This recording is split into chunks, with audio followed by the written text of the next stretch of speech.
होली की आत्मा। बचपन से शहर में रहने वाला मनोज इस साल होली की छुट्टियों में अपने गांव दुर्गापुर वापस आता है, जहां उसे देख पूरा गांव खुशी से झूम उठता है। जब गया था तब इतना सा था और अब देखो कितना बड़ा हो गया है। हाँ सरपंच जी, जब मैं गया था तब आप भी बहुत जवान थे और अब देखो कितने बूढ़े हो गए हैं आप। चलो चलो बढ़िया है। बच्चा घर वापस आ गया। इसी खुशी में आज रात पार्टी होगी। क्या बात है, गांव में भी पार्टियां होने लगी। वैसे अगर पार्टी की बात है तो आज क्यों सीधा होली पार्टी करते हैं। होली पार्टी की बात सुन चहल पहल में अचानक सन्नाटा छा जाता है, जिसे देख मनोज को कुछ अजीब लगता है, लेकिन तभी सरपंच बात पलट देता है। अब बहुत देर हो गई, चलो सब अपने घर चलो, पार्टी के बारे में कल सोचेंगे। मनोज भी मम्मी पापा के साथ घर आ जाता है, पर होली पार्टी और उस पर पूरे गांव की खामोशी वाली बात अभी तक उसके जहन से निकलती नहीं।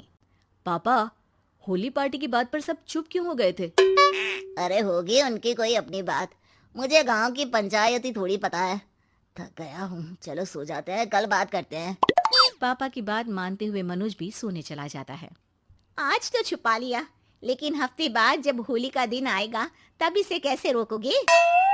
अगली सुबह सूरज के साथ ही मनोज भी गांव घूमने निकल जाता है, जिस पर रास्ते में उसे अपनी ही उम्र के कुछ लड़के भी मिलते हैं, जिनसे दोस्ती कर अब वो उनके साथ घूमने लगता है। इसी तरह कुछ दिन बीत जाते हैं और होली नजदीक आने लगती है। दोस्तों, होली में 4 दिन ही बचे हैं, पर गांव में उसकी कोई तैयारियां क्यों नहीं दिख रही? क्योंकि यहाँ होली नहीं मनाई जाती। अरे पर ऐसा क्यों? वो राजा भूषण। अरे तुम 4 दिन के लिए आए हो, क्या इतना सोच रहे हो? चलो कुछ खाने चलते हैं। इसी के साथ एक बार फिर होली की बात को टलते हुए देख मनोज को शक होने लगता है। वो घर पहुंचते ही इंटरनेट पर अपने गांव और राजा भूषण के बारे में जानकारी निकालने लगता है। क्या? मुझे आज तक ये नहीं पता था। ऐसा कैसे? किसी ने मुझे कुछ बताया क्यों नहीं? सारी जानकारी लेने के बाद मनोज गांव वालों या अपने मम्मी पापा से कुछ पूछे बिना खुद ही उसकी सच्चाई के बारे में छानबीन करने लगता है, जिसके चलते वो राजा भूषण की हवेली में पहुंचता है। वाह, क्या हवेली है यार। पर क्या यहाँ सच में कोई भूत है? हेलो भूत जी, कोई है क्या? हम इस साल गांव में होली सेलिब्रेट कर रहे हैं, क्या आप उस पर थोड़ा इंटरव्यू देंगे? मनोज के ऐसा बोलते ही गांव में तूफान उठ जाता है और हवेली में रखी सारी चीजें हिलने लगती है। एक अदृश्य शक्ति मनोज को धक्का देकर हवेली से बाहर निकाल दरवाजा बंद कर लेती है। ये सब देख मनोज हैरान रह जाता है। क्या अभी मुझे हवा ने धक्का देकर बाहर निकाल दिया? मेरे होते हुए इस गांव में कभी होली नहीं मन सकती, इसलिए दोबारा ऐसी कोशिश भी मत करना, अंजाम बुरा होगा।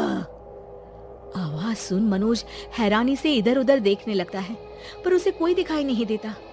वो गांव वापस आ जाता है, जहां तूफान की वजह से सब कुछ तहस महस हो चुका होता है। आखिर ये तूफान आया कैसे? ना ऐसा कोई मौसम था और ना ही हमने होली का त्योहार मनाने की बात की थी। सरपंच की बात पर कोई रिएक्शन दिए बिना मनोज चुपचाप अपने घर चला जाता है।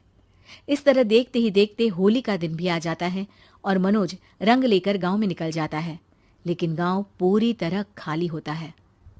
अरे त्योहार का दिन है, धूमधाम की जगह मातम क्यों मनाया हुआ है? मनोज की आवाज सुन सब अपने घर की खिड़कियां खोल के घर के अंदर से ही उसे वापस जाने के लिए कहने लगते हैं, पर वो किसी की नहीं सुनता।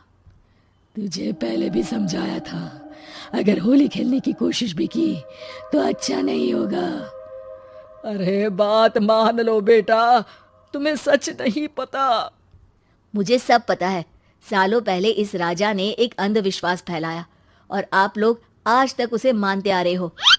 अरे बेटा, जब तुम पैदा भी नहीं हुए थे उससे भी बहुत पहले से इस गांव पर होली का श्राप है। अगर गांव में होली का त्योहार मनाया जाता है तो प्रलय आना पक्की बात होती है। राजा भूषण इस सब में नहीं मानते थे और त्योहार मनाने लगे, जिसके चलते होली वाले ही दिन पहले उनके बेटे की और फिर उनकी मृत्यु हो गई। तभी से गांव की रक्षा के लिए उनकी आत्मा उस हवेली में रह रही है। सबकी बातें सुन मनोज उलझन में पड़ जाता है। सोचना भी मत मनोज, अगर तुमने इस परंपरा को तोड़ने की कोशिश भी की तो उसका परिणाम इस गांव और गांव के लोगों के लिए अच्छा नहीं होगा।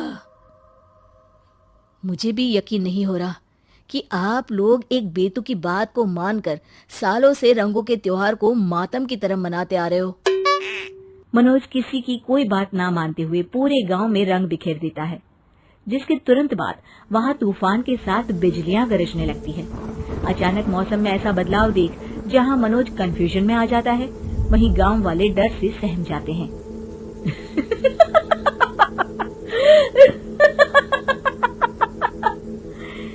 इस लड़के ने हमारे जैसे सिर्फ अपने स्वार्थ के लिए नहीं बल्कि पूरे गांव की खुशियों के लिए यहाँ होली मनाई है, जिस वजह से अब इस गांव पर होली का श्राप टूटता है।